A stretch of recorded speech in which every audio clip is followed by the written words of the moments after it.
여러분 진실한 공동체에 대한 이야기를 나누었습니다. 진실하지 못하다라는 것은 무엇이었냐면 나를 가리는 거예요. 가면을 쓰는 거였습니다. 그리고 어둠으로 숨는 거였습니다.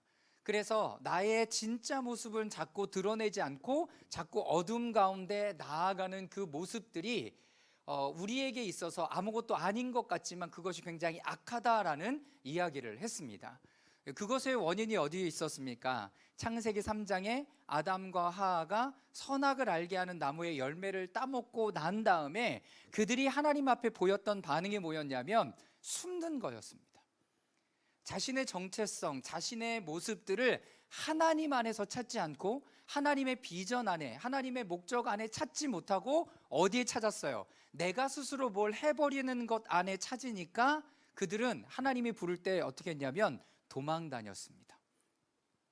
하나님이 저기 뒤에 있는 거 모르시지 않죠? 그래서 아담아 아담아 그렇게 부르심에도 불구하고 그들은 계속 도망쳐 다니는 거예요. 여러분, 그래서 한 신학자는 하나님을 뭐라고 얘기했는지 아십니까? 추적하시는 하나님이다 라고 얘기해요. 거기에는 두 가지 의미가 있습니다. 나를 계속 쫓아다녀. 왜? 하나님이 나에게 은혜 주시려고 쫓아다녀요. 근데 나의 입장으로는 어떤 모습이에요? 도망가기 바쁜 거죠. 내가 하나님을 만나면 하나님 자꾸 나한테 이거를 이렇게 하라고 얘기할 거야. 그게 두려운 거예요. 그래서 계속 도망쳐 다니는 거죠. 여러분, 죄는 우리를 뭘로 만들어요? 거짓말쟁이로 만들었어요.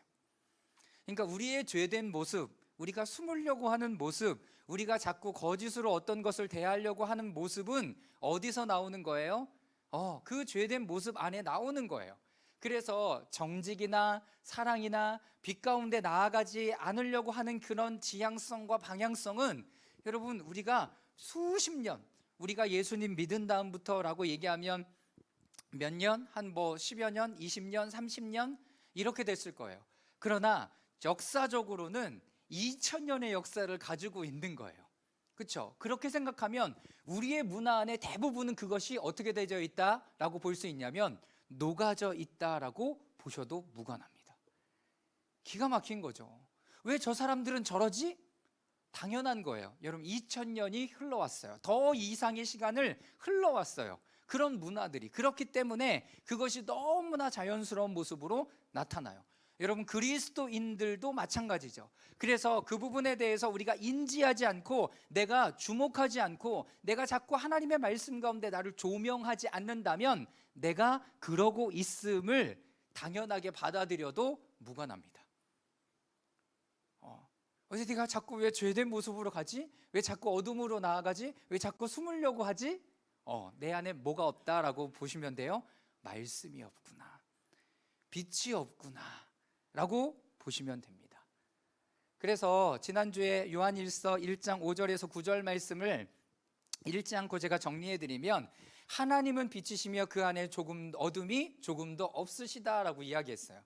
그래서 우리가 만일 죄 없다라고 얘기하면 우리는 뭐 하는 거다? 거짓말하는 것이요 하나님의 빛이 우리 안에 있지 아니한 것이다 라고 얘기한다 라고 이야기를 했습니다. 그러니까 우리는 죄인임을 기억해야 돼요. 그 죄인됨이기 때문에 누가 필요한 거예요? 예수님이 필요한 거예요. 나 죄 없습니다 라고 얘기하면 예수님이 필요 없게 되는 거죠. 여러분, 그러므로 말미암아 하나님의 말씀에 하나님의 말씀이 우리를 조명하시고 비추실 때 내가 죄인이구나, 여러분, 이런 반응이 첫 번째 반응이 되어야 합니다. 나 예수님 믿었으니까 죄 없어 그런 교만함이 아니라 그 안에 빛이 임할 때 우리 안에 내가 죄인이구나를 깨닫는 거죠. 그래서 어떻게 해야 돼요? 우리의 죄를 어떻게 자백하라고 얘기해요. 우리의 죄를 자백하면 하나님께서 그는 미쁘시고 의로우셔서 모든 죄로부터 우리를 깨끗하게 정결하게 하십니다 라고 성경은 말씀하고 있는 거죠. 여러분, 이것이 복음이에요. 복음은 우리를 하나님 앞에 나아갈 때 죄 없는 의인의 모습으로 보여주지만 우리 안에 죄된 모습을 끊임없이 드러내기도 하십니다. 그래서 우리의 죄된 모습들을 계속 하나님 앞에 보여질 때 이 부분, 하나님 내가 죄인입니다, 나를 정결하게 해주십시오 라고 고백할 필요가 있습니다. 하나님께서 빛 가운데 계신 것처럼 우리가 빛 가운데 행할 때 우리는 함께 교제하며 진실한 공동체와 진정한 관계를 맺을 수 있게 됩니다. 그래서 우리 안에 거짓이 없는 그냥 있는 모습 그대로를 계속 드러낼 필요가 있습니다. 여러분 생각해 보셨어요? 내가 지금 용납받고 있다라는 거, 용서받고 있다라는 거 생각해 보셨어요? 여러분, 지체들이 오래 시간들을 보내면 보낼수록 서로에 대해서 굉장히 잘합니다. 근데 얘기하지 않죠. 그건 뭐 하고 있다라는 거예요? 용서해주고 용납하고 있다라는 거예요. 무슨 말씀인지 아세요? 용서해주고 내가 용납받고 있는 중이야. 그래서 어느 누구도 얘기하지 않아. 여러분, 그것을 내가 잘하고 있기 때문에 말하지 않는다가 아니에요. 그러니까 겸손한 사람은 그 부분이 보여질 때 그것을 가지고 누구한테 나가요? 하나님 앞에 나아가서 하나님, 나 저 사람이 용납이 안 돼요, 용서가 안 됩니다 라고 끊임없이 하나님 앞에 고백하며 기도하며 나아가고 있는 중이에요. 애쓰는 거죠. 왜? 내가 뭐 했기 때문에? 용서받고 용납받았기 때문에. 여러분, 그렇기 때문에 우리는 이 공동체 안에 이미 용서와 용납을 받고 있는 중이고, 그렇기 때문에 우리는 진실함으로 하나님 앞에 그리고 서로를 대할 때 나아갈 필요가 있습니다. 그래서 복음의 좋은 소식은 나의 정체성이 사람들의 평가가 아닌 내가 그리스도 안에 있다라는 것을 잊지 마시기 바랍니다. 나의 의의는 어디서 나와요? 예수 그리스도에게 오는 것이지 나의 행동에서 나오지 않아요.